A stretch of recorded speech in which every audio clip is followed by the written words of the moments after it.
Sometimes you want to take a technique and just explode it.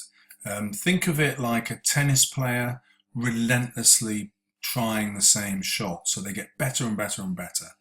So in this video, I'm going to show you how one writer, Feng Ji Cao, has used similes to do just that.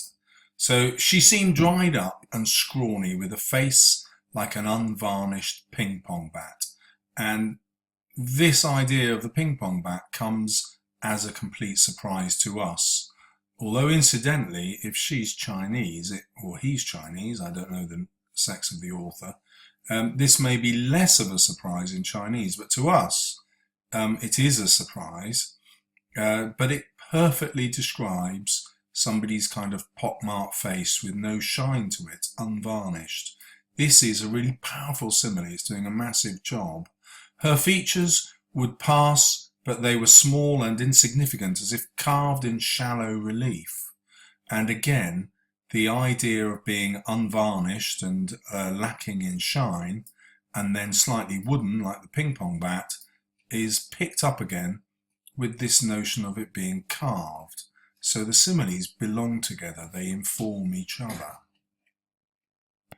The writer skillfully continues this in the next simile.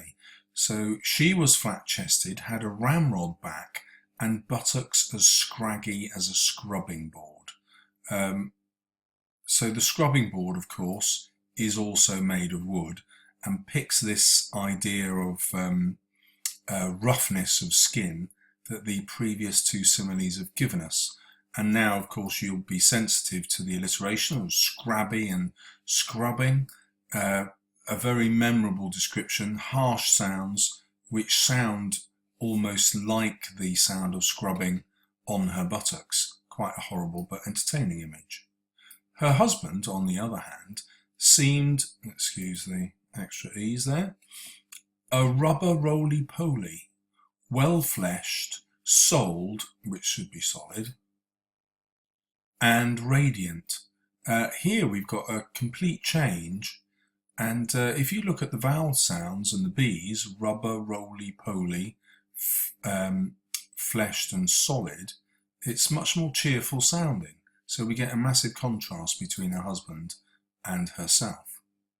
Everything about him, his calves, insteps, lips, nose and fingers, were like pudgy little meatballs.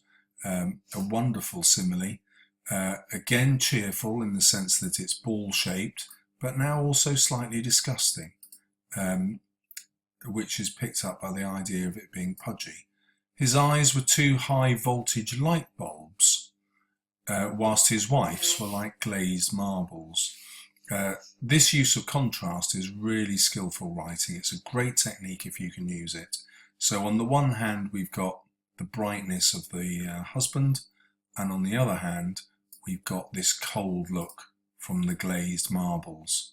And obviously light bulbs and marbles are both circular in shape, or more eye shape, but completely different. One is cold, the other, the voltage, is warm.